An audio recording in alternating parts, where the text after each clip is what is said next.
Bismillahirrahmanirrahim. Assalamualaikum sahabat Tiras dimanapun sahabat Tiras berada.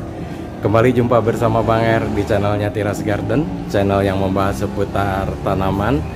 Pada kesempatan kali ini Bang Er ingin berbagi pengalaman cara merawat aglonema. Ini hanya berdasarkan pengalaman Bang Er aja ya sahabat Tiras ya, selama Bang Er merawat aglonema.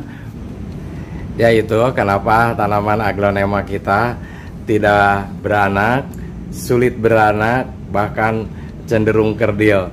Sebenarnya sih ada beberapa penyebab atau beberapa faktor.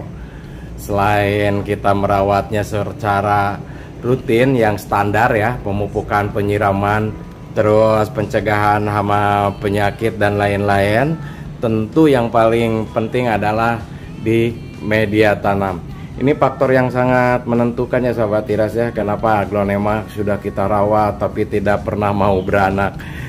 Seperti ini kan, ini banyak anakannya ya sahabat Tiras. Ini juga sama anakannya, ini ada 1, 2, 3 ya, udah jarum.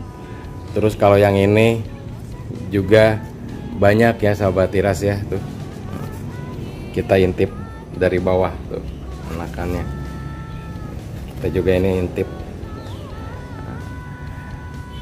Oke, apa aja sih Bang Er yang harus kita perhatikan supaya aglonema kesayangan kita ini cepat beranak? Oke sahabat Tiras, jangan kemana-mana, tetap di channel Tiras Garden.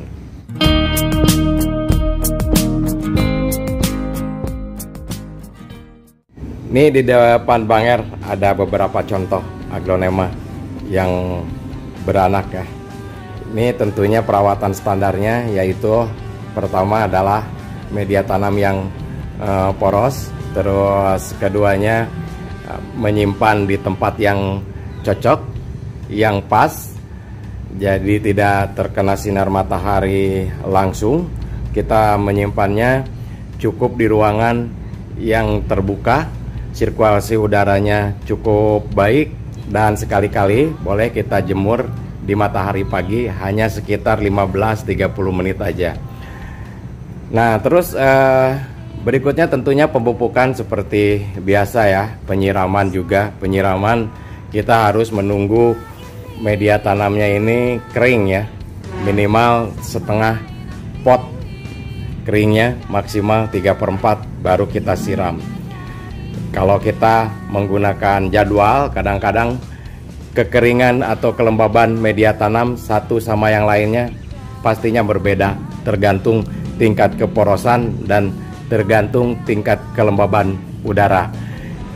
Terus pencegahan hama. Nah, jadi jangan biarkan tanaman aglonema ini terserang dulu baru kita mengobati.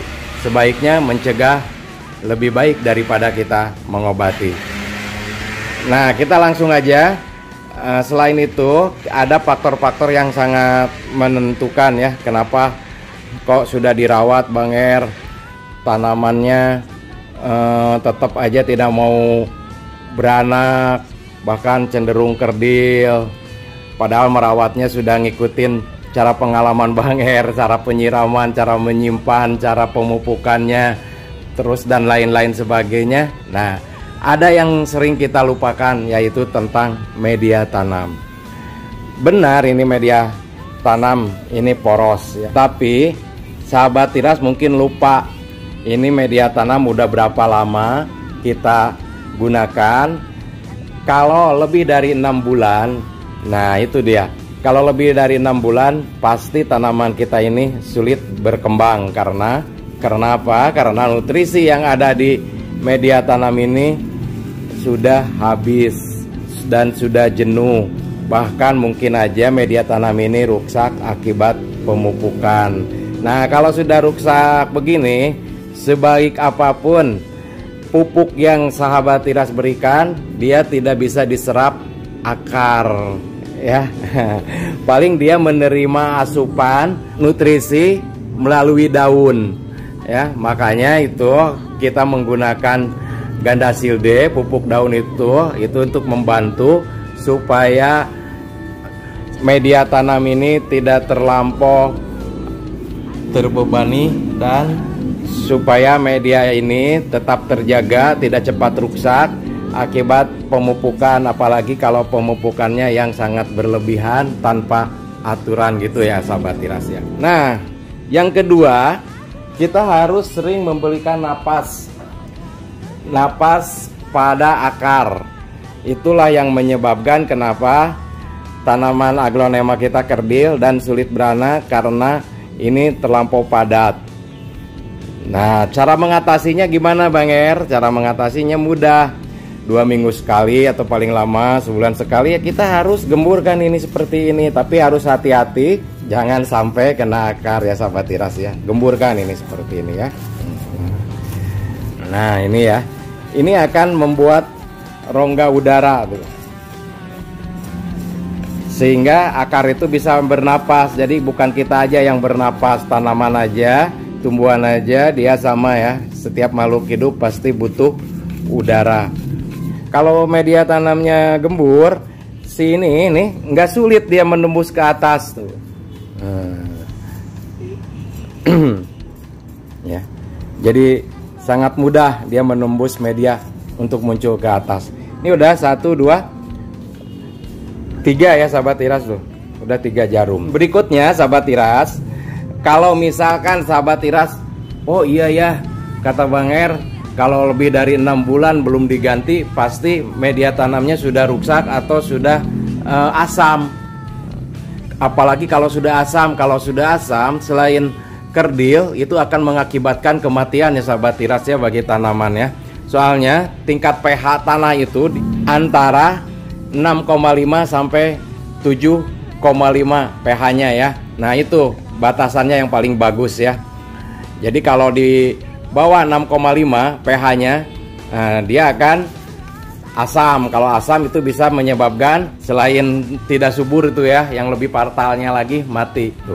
Nah, untuk mengatasinya, misalkan sahabat tiras merasa, wah ini udah 6 bulan nih, udah yang paling ekstrim, paling cepat, paling bagus ya diganti media tanamnya ya sahabat tiras ya. Ganti aja media tanamnya sama media tanam yang baru. Nanti sesuai dengan pengalaman Bang Er boleh, mau ngikutin pengalaman orang juga boleh, terserah sahabat tiras. Senengnya tuh, enjoynya mau ngikutin pengalaman siapa, nggak apa-apa, sok udah sama. Kita mau ke Jakarta, yang satu lewat Bogor, yang satu lewat Jonggol, yang satu lewat Sukabumi, sama aja akhirnya di Jakarta. Sama dengan perawatan juga, si A menggunakan ini, si B menggunakan ini, si C menggunakan itu. Sama akhirnya ingin tanaman kita subur. Oke sahabat tiras ya, tuh seperti ini. Anakannya banyak ya, tuh. Jadi sekali lagi, yang paling ekstrim, kalau kita menemukan tanaman kita kerdil, apalagi tidak beranak, sudah ganti aja media tanamnya. Media tanam yang cocok buat aglonema yang poros pasti ada sekamnya, baik sekam bakar ataupun sekam mentah. Terserah campurannya ke sana, mau pakai kohe, mau pakai humus, mau pakai tanah hitam, mau apa aja. Yang penting pasti ada sekamnya, karena itu untuk membuat media menjadi poros itu ya sahabat tiras. Oke, gitu aja sahabat tiras berbagi pengalamannya kali ini. Mudah-mudahan pengalaman Bang Er ada manfaatnya. Kalau ada manfaatnya, silakan di subscribe, di like, di komen, dan tentunya di share. Akhir kata Bang Er ucapin, wassalamualaikum warahmatullahi wabarakatuh. Kita akan ketemu di video berikutnya. Yudadayu, bye bye.